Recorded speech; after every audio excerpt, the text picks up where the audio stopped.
Welcome back नाज़रीन। अहम ख़बर आहे सिंध हुकूमत पारां पीपल बस सर्विस जे 40 स्टाफ जी तामीर 2 महीननि में अंदर मुकम्मल करण जो फ़ैसिलो कयो वियो आहे। ट्रांसपोर्ट खाते पारां गाॾियुनि में जदीद साइंटिफिक फिटनेस चेकिंग बिल लाज़मी करण जो फ़ैसिलो कयो वियो आहे। पीपल्स बस सर्विस जे 600 स्टाफ जी तामीर मुकम्मल थी चुकी आहे। सीनियर वज़ीर शर्जील इनाम मेमण जो चवणु आहे बाक़ी स्टाफ जो बि कमु जल्द मुकम्मल थी वेंदो। जनवरी 2025 ताईं 40 बस स्टाफ मुकम्मल थी वेंदा। शर्जील इनाम मेमण जो चवणु आहे सिंध हुकूमत ट्रांसपोर्ट के निज़ाम के जदीद बनाने की ख्वाहिशमंद है।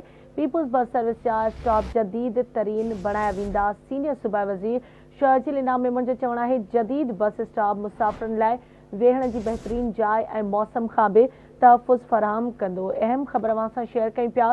सिंध हुकूमत पारां पीपल्स बस सर्विस के 40 स्टाफ की तामीर 2 महीननि अंदर मुकम्मल करण जो फ़ैसिलो कयो वियो आहे। ट्रांसपोर्ट खाते पारां गाॾियुनि में जदीद साइंटिफिक फिटनेस चेकिंग बिल लाज़मी करण जो फ़ैसिलो कयो वियो आहे।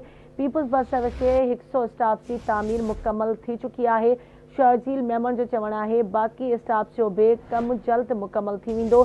सीनियर सूबाई वज़ीर चवे तो जनवरी 2025 ताईं 40 बस स्टॉप्स भी मुकम्मल थी वेंदा। सिंध हुकूमत ट्रांसपोर्ट के निज़ाम के जदीद बनाने की ख्वाहिशमंद है। पीपल्स बस सर्विस जा स्टॉप जदीद तरीन बनाया वेंदा। जदीद बस स्टॉप मुसाफ़िरनि लाइ वेहण की बेहतरीन जाइ मौसम का भी तहफ़ुज़ फराहम कंदो। सीनियर सूबाई वज़ीर जो चवणु आहे।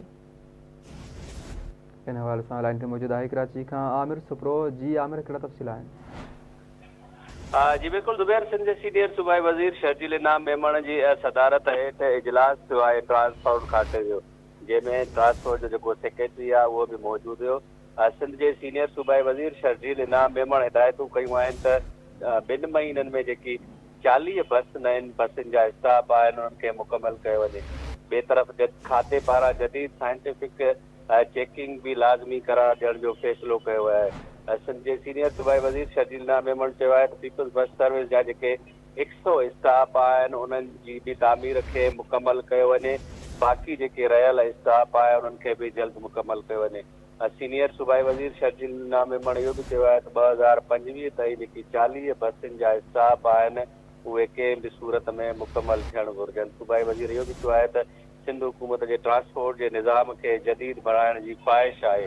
सूबाई वज़ीर इहो बि चयो आहे त पीपल्स बस सर्विस जा जेके स्टाफ आहिनि उहे जदीद बणाया वेंदा। ऐं सीनियर सूबाई वज़ीर शर्जील इनाम मेमण इहो बि चयो आहे त जदीद बस स्टाफ जेकी आहिनि उहे मुसाफ़िरनि जे वेहण जे लाइ बेहतरीन जाइ आहे। मौसम खां बि उन्हनि खे तहफ़ुज़ फराहम कयो वेंदो। सूबाई वज़ीर इहे हिदायतूं कयूं आहिनि त जेके 40 नवां स्टाफ आहिनि उन्हनि खे भी जल्द 2 महीननि में मुकम्मल कयो वञे जीअं आवाम खे उन जो फ़ाइदो पहुची सघे। ठीक है, मुझे मेहरबानी आमिर अपडेट करण लाइ।